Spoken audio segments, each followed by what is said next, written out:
I'm Mike Breen. I'm the Vice President at the Truman National Security Project. We're very proud to be part of the Plowshares family. We funded by Plowshares. And my job there is I work very closely with our advocates on the ground and grassroots, and also inside the Beltway and in cities across the country and in government. And I work really closely with our communications team. It's out there taking the message to center-right audiences about progressive national security solutions. It's really what we do and we do best. And I work with a lot of my fellow veterans across the country who believe in the values that we espouse at the Truman Project, that I know the Plowshares Fund supports, and really help them find a voice as civilian leaders as they leave the military, as they transition from soldier to citizen, help them find a voice as community leaders and fight for the causes that they do believe in. I think if people want to know three things about Iran, I'd say it's this. First, we don't face a terrible choice between an Iranian nuclear weapon and a war. That's not the only choice. There are third options here. The Iranians have not decided to build the bomb yet. And we can do a lot of things that change the calculus for them about whether they want to even make that decision. Second, there are people in the United States who believe that it's in our interest to launch a war against Iran as soon as we possibly can, in part to get rid of their nuclear program, but I think many of them also have broader ambitions.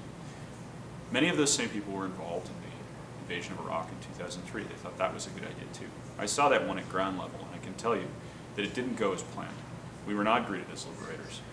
And many of my fellow soldiers and I spent the better part of the next decade trying to pull that country back from the brink of a nightmare that we in many ways helped create, despite our best efforts and the courage and sacrifice of countless Americans and Iraqis. And third, that this conversation right now, if held in the Beltway, is going to go the wrong way. There's a fungus growing in the halls of Congress, in the cloakroom of the Senate, and it's a dangerous, dangerous fungus that says war is a good idea. A third war in the Middle East and Central Asia for the United States, and the tail end of the two longest wars in our history, is a good idea, and that we ought to choose war. The way to kill that fungus is to bring it into the light, to have a conversation as a democracy around our dinner tables and in our public squares, and make the decision ourselves, together, informed decision, whether or not we want to bear the costs of a third war in the Middle East. I think if people are concerned about this issue and about Iran, the very best thing they can do is raise the issue, is talk about it, is get the facts for themselves. Go to www.trumanproject.org, go to our website and check it out, or check in with the Plowshares Fund. Find out what the costs and the benefits of military action look like. Find out what a war with Iran would really be about. And then make your own decision. Do you want to support this thing? Do you think it's a good idea or not? We're a republic, and we're supposed to make these decisions together as a democracy. And that only happens when we have conversations around our dinner tables and in our town squares about the costs and the benefits of wars.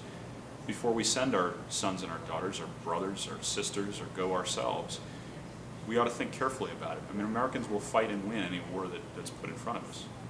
But that doesn't mean that war's the right idea all the time. So before we launch the third war of the decade in the Middle East, let's at least have a public conversation about what that might look like.